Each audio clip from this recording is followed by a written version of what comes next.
Dating is so challenging these days, and having this insight of the 5 stages of dating can give you a lot of extra support. We're always looking for the right person, but quite often, if we're not going through each of the 5 stages appropriately, you might be losing out and continuing to unknowingly sabotage the dating experience so you don't find the right person for you. So, what are those 5 stages? The first stage is attraction. And then you go to the second stage, which is uncertainty. The third stage is you get to a place of commitment, exclusivity. The fourth stage is you get to a place of deeper intimacy. And the fifth stage is engagement.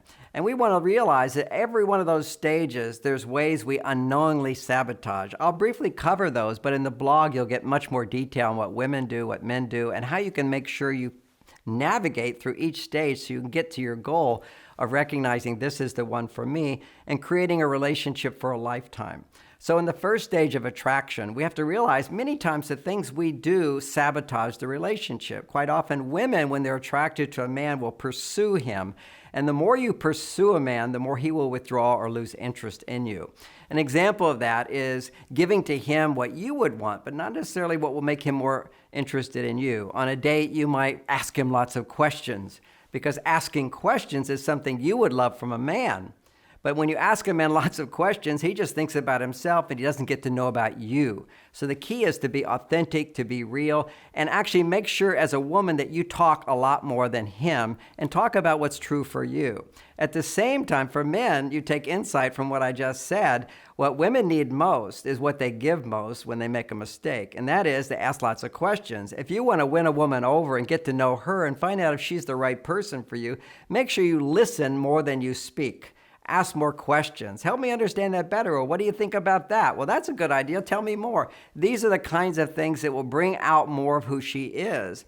And then if you stay attracted to her, you'll make it to the second stage. Same thing for women, is if you authentically show up and he's still attracted to you, you will be attracted to him. Then you make it to the second stage, which is a stage where you think we're ready for exclusivity, but actually it's uncertainty. If you were like shopping for a house and you found the right house, you go, wow, this is a great house. The next day, you'll start thinking, gee, but is it really the right house? Do I really want to put that much money into it? And what is it going to cost? That's why your doubts and hesitations come up. And we all have different past experiences that can give rise to doubts and hesitations and making a commitment to truly opening our heart to someone. Because it's different just to be attracted versus really opening yourself up. So generally speaking, you could be with the right person, but you feel uncertain. You start to have all your doubts come up. And my favorite example for that is people could come to my house, which is beautiful, and see how wonderful it is. But if you're thinking of buying the house, they'll check under the house to see if there's mold, to see if there's cracks in the foundation, to see what the problems would be. So when people are thinking about really going for a committed relationship, our brain tends to become hypervigilant looking at the problems. So it's natural, it's normal. And the reason it's important to point out is because when those doubts come up, we have this naive idea that if you meet the right person, you'll never have any doubts. Now, maybe that's true in a few cases, but for most people, we have to work through that period of time of uncertainty. And it gives rise, once we feel like maybe this is the one, then there's the uncertainty. And during uncertainty, men tend to withdraw and women will tend to pursue, asking them questions. Let's talk about the relationship. Where do you stand? That's your own insecurity, women. And those are the times when you need to back away from the relationship, let there be some space, talk to your friends about your insecurity, and see if he doesn't come back and show more interest and attention to you. It's very natural for men to want to get close, to pull away, to get close, to pull away. And it's at this time of uncertainty where he will back off a little bit. So in the blog, I'll go into greater detail about the ways both men and women can sabotage the progression through these stages during that time of uncertainty.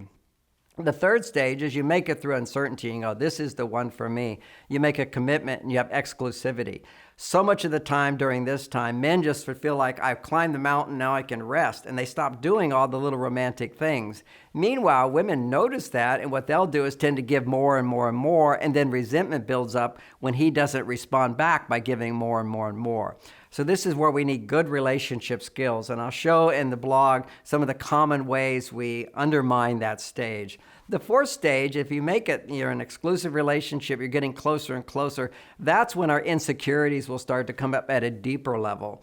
And that's when we have to become more authentic about what we feel, and we have to have good communication skills so it doesn't turn into hurtful arguments. We understand about how past relationships, the wounds from past relationships, will tend to come up during this stage of intimacy, and how making sure that we don't blame our partner for what we feel, but learning to take responsibility for our own happiness so that we can get closer and closer. Because the closer you are, the more your heart's fully opening. Any blocks you have to opening your heart will start to come up, and there'll be more challenges. But if you make it through that stage, then you'll wake up one day and you'll go, this is the one for me. How do you know? You'll have just a certainty inside.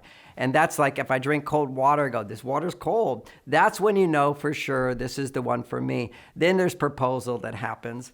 And when there's proposal, people want to run off and get married. But actually, a good year in the engagement process, or more or a little less, is perfect for training you to have a lifetime of love, because that's when you're going to have the least obstacles to having a successful relationship, is during that engagement period. You're making decisions together and so forth without the heavy weight of moving in together and sharing finances together, having kids together. That's more decisions together. So this is the stage for building trust. This is the one for me, and you start getting in habits of relating to each other without the big challenges of being married. So those are your 5 stages, and at each stage there's obstacles, and together, if we understand those obstacles, we can work through our challenges and create a foundation for a lifetime of love.